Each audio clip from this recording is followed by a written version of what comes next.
Hey everyone, and welcome. Today we're diving into a timeless story from ancient India. It's this incredible tale about love, about pride, and, well, what really matters, what the true measure of wealth is. And it all comes down to a single sacred leaf. So right at the heart of this whole thing is a really powerful question. Think about it. Can it actually be weighed in gold? To figure that out, we're heading to the legendary city of Dwarka. All right, our first part is all about Satyabhama's pride.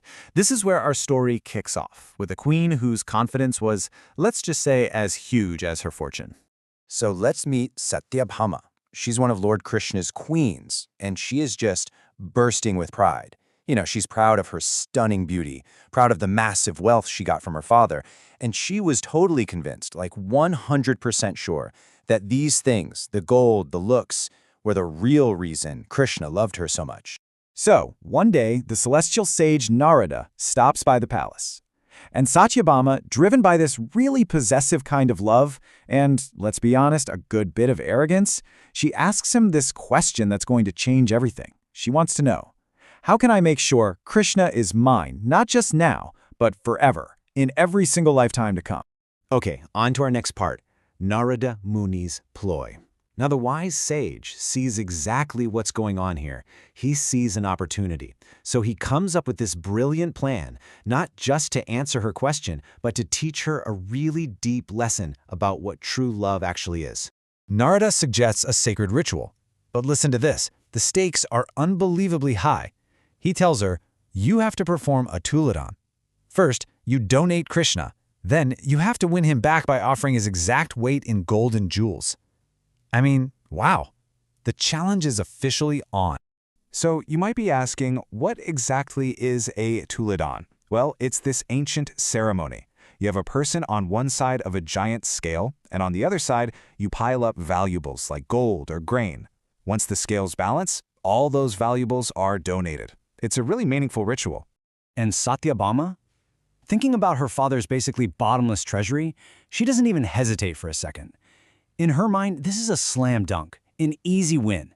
I mean, come on, how could she not have enough gold to outweigh just one person, even if that person is the Lord himself? So yeah, she accepts Narada's challenge with total, absolute confidence. And that brings us to part 3, the game of weighing. A massive scale is brought into the court, the whole ceremony begins, and this, right here, is where pride is about to face the ultimate test. So just try to picture this scene, right?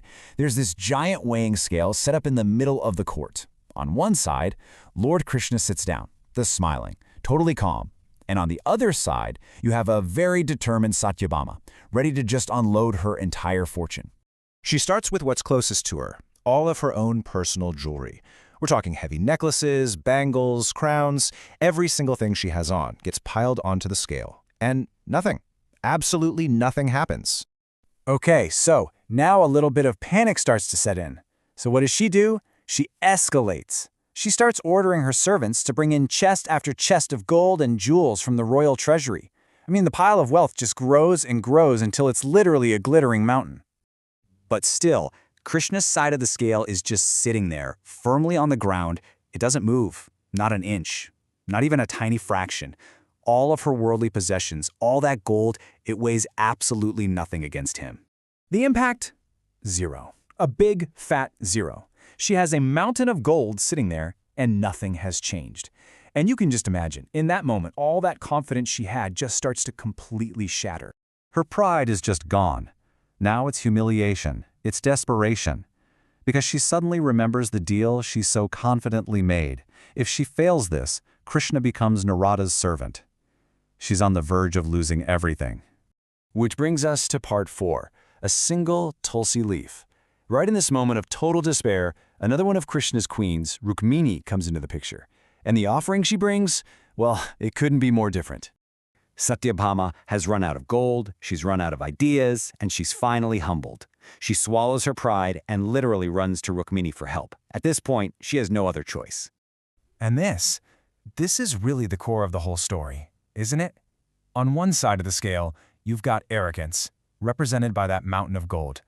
And on the other, you have devotion, which is embodied in what Rukmini is about to offer, just a single Tulsi leaf. Now, Rukmini's whole vibe is the complete opposite of Satyabhama's frantic panic. She calmly walks up and has all the gold taken away.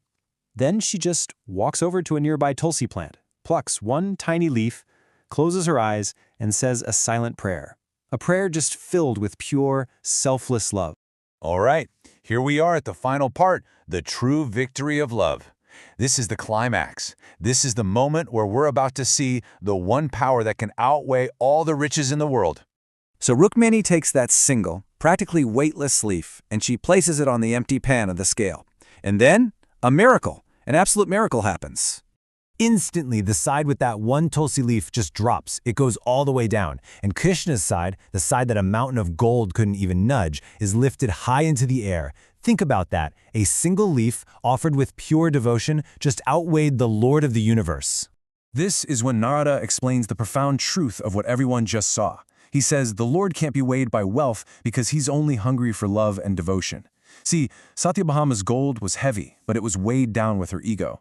Rukmini's leaf, on the other hand, was light as a feather, but it was lifted up by selfless love, and that made it infinitely more valuable. You know, this whole story is really a metaphor, and it leaves us with a pretty deep question to think about. We all have our own mountains of gold, right? It could be our status, our jobs, our accomplishments, our possessions. But what's your Tulsi leaf? What's that one simple, selfless offering in your life that you can make that truly holds infinite weight?